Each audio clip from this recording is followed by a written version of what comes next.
Guys, welcome to Mahijani IT channel. ఈరోజు మా ఛానల్లో అందమైన కురుల కోసం హెర్బల్ పౌడర్ ఎలా తయారు చేసుకోవాలో చూపిస్తున్నాము. దీనికి కావాల్సిన ఇంగ్రీడియంట్స్ చూద్దాం. మందారం ఆకులు కొద్దిగా, మందారం పూలు కొద్దిగా, రోజా పువ్వు రేకులు కొద్దిగా, తులసి ఆకులు, గోరింటాకు, వేపాకు, బాదం పొట్టు, ఇవన్నీ 3-4 డేస్ పాటు నీడలో ఆరబెట్టి పక్కన పెట్టుకోవాలి. ఈ విధంగా ఆరిపోయిన తర్వాత దీన్ని బాగా గ్రైండ్ చేసుకున్నాము. ఈ విధంగా పౌడర్ని ప్రిపేర్ చేసుకోవాలి. ఈ పౌడర్ని మనం 3 టైప్స్గా యూజ్ చేసుకోవచ్చు. ఈ 3 టైప్స్లో ఏది యూజ్ చేసినా కూడా సేమ్ రిజల్టే వస్తుంది. మీకు ఏది అందుబాటులో ఉంటే అది యూజ్ చేసుకోవచ్చు. ఫస్ట్ మెథడ్ చూద్దాం. ముందుగా ఈ పౌడర్స్ని ఒక బౌల్ తీసుకొని ఒక 2 స్పూన్స్ ఈ పౌడర్ వేద్దాం.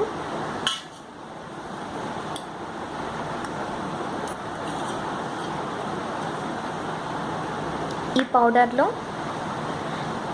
1 కప్పు పెరుగు యాడ్ చేసుకోవాలి. ఈ పేస్ట్ని తలకు బాగా పట్టించి ఒక అరగంట తర్వాత తల స్నానం చేయాలి.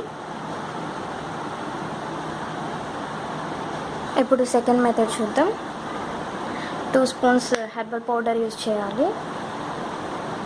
1 ఎగ్ వైట్, దీంట్లో వైట్ మాత్రమే తీసుకోవాలి, అండ్ మిల్క్. ఈ 3 పేస్ట్ లాగా చేసుకొని తలకు బాగా పట్టించి ఒక అరగంట పాటు ఉన్న తర్వాత హెడ్ బాత్ చేయాలి. ఇప్పుడు మెథడ్ 3 చూద్దాం. మెథడ్ 3లో 2 table spoons of herbal powder and 1 lemon and 2 spoons of almond oil. ఇవన్నీ కలిపి కొద్దిగా వాటర్ కూడా యాడ్ చేసుకోవాలి. ఈ మెథడ్లో అన్నీ బాగా మిక్స్ చేసుకొని పేస్ట్ చేసుకొని తలకి బాగా పట్టించాలి. హాఫ్ అన్ అవర్ తర్వాత హెడ్ బాత్ చేయాలి.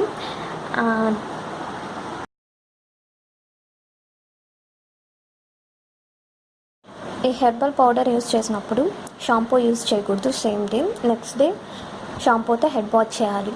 దీంట్లో ఫస్ట్ మెథడ్లో మనం కర్డ్ యూజ్ చేసాము. ఈ పెరుగు వల్ల మనకి డాండ్రఫ్ అనేది బాగా తగ్గుతుంది and smooth and shiny hair రావడానికి బాగా యూజ్ అవుతుంది. అండ్ సెకండ్ మెథడ్లో మనం egg white and milk add చేసాము. ఈ ఎగ్ వైట్ మిల్క్ బాగా కండిషనర్గా వర్క్ అవుతుంది. హెయిర్కి బాగా షైనీ హెయిర్ రావడానికి బాగా యూజ్ అవుతుంది. అండ్ థర్డ్ మెథడ్లో lemon and almond oil use చేసాము. లెమన్ వల్ల డాండ్రఫ్ చాలా తగ్గుముఖం పడుతుంది అండ్ ఆల్మండ్ ఆయిల్ వల్ల హెయిర్ ఫాల్ అనేది బాగా రెడ్యూస్ అవుతుంది. ఈ ఆల్మండ్ ఆయిల్ వల్ల స్ప్లిట్స్ అనేది బాగా రెడ్యూస్ అవుతాయి. ఈ థర్డ్ మెథడ్లోనే కాకుండా ఫస్ట్ 2 మెథడ్స్లో కూడా మనము ఈ ఆల్మండ్ ఆయిల్ అనేది యూజ్ చేసుకోవచ్చు. ఈ వీడియో మీకు నచ్చినట్లయితే లైక్ చేయండి, షేర్ చేయండి, సబ్స్క్రైబ్ చేయడం మాత్రం మర్చిపోకండి. Thank you.